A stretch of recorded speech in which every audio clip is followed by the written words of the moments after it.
Police হায়দ্রাবাদের সমস্ত TV channel এবং নিউজ পেপার আর তার সঙ্গে সঙ্গে সোশ্যাল মিডিয়াতেও এই দুইজনের ছবি এবং সিসিটিভি ফুটেজ দুটোকেই ভাইরাল করে দেয়, যেন তাড়াতাড়ি তাদের পাকড়াও করতে পারে। হায়দ্রাবাদ পুলিশের একটা টিমকে রাঁচি পাঠানো হয়। তারা রাঁচি পুলিশের সঙ্গে যোগাযোগ করে ওই হার্স এবং রোশনের বাড়িতে যায়, কিন্তু সেখানে তাদেরকে পাওয়া যায় না। পুলিশের পক্ষ থেকে খুব খোঁজ চালানো হয়, কিন্তু নিট ফল জিরো। কয়েকদিনের মধ্যেই হঠাৎ করে রাঁচি পুলিশের কাছে একটা ফোন আসে। সেই অজানা মানুষটা রাঁচি পুলিশকে ফোন করে বলে যে স্যার, হায়দ্রাবাদের অ্যাপার্টমেন্টে যে এক মহিলার মার্ডার হয়েছে, যে দুটি ছেলেকে লিফটের মধ্যে দেখা গেছে তাদেরকে আমি সোশ্যাল মিডিয়ায় দেখেছি। এই কিছুক্ষণ ওই দুটি ছেলেকে আমার গাড়ি করে আমি নামিয়ে দিয়ে এলাম। আমি কনফার্ম যে ওই দুটো ছেলেই ছিল।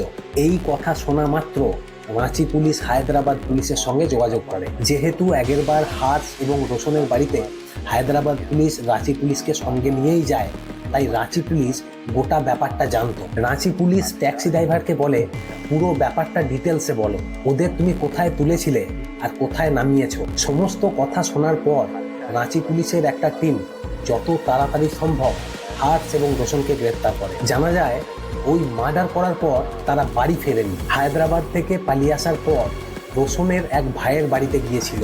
ওই দুজনকে গ্রেপ্তার করার পাশাপাশি হার্স এবং রোশনকে তার ভাইয়ের বাড়িতে থাকতে দেওয়ার জন্য তার ভাইকেও গ্রেপ্তার করে রাঁচি পুলিশ। তল্লাশি চালানোর পর ওই দুজনের কাছ থেকে কিছু নগদ টাকা এবং কিছু গহনা উদ্ধার করে পুলিশ। বাকি বেশ কিছু গহনা তারা রাঁচির বাজারে বিক্রি করে দেয়। রাঁচি পুলিশের থেকে সমস্ত কাগজপত্র বা ফর্মালিটি পূরণ করার পর ওই দুজনকে হায়দ্রাবাদ নিয়ে যাওয়া হয়। শুরু হয় হায়দ্রাবাদ পুলিশের জিজ্ঞাসাবাদ। লিফটের সিসিটিভি ফুটেজ দেখে একবারও মনে হয়নি যে তারা এরকম কাজ করতে পারে। পুলিশের